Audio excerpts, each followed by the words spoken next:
Avtoteh je specializiran za uvajanje avtomatizacije in robotizacije v podjetjih. Podjetje načrtuje, izdeluje, montira, programira in zažene celotne proizvodne linije.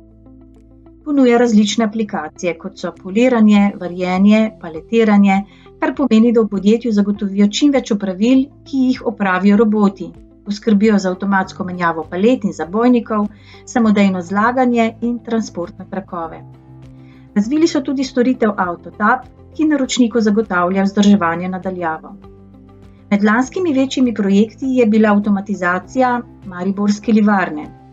Med njihovimi naročniki so Gorenje in Prevent, ki imata proizvodnjo tudi izven Slovenije, kar Avtotehu odpira tuje trge. Tako že delajo v Srbiji, na Češkem ter preko celjskega partnerja tudi v Rusiji.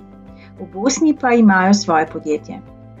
Avtoteh trenutno zaposluje 12 sodelavcev, ki podjetje razumejo kot svoje in so zato pri delu in strokovnem razvoju visoko zavzeti. Ker so Saša inkubator, kjer so člani že prerasli, iščejo primerno parcelo za gradnjo.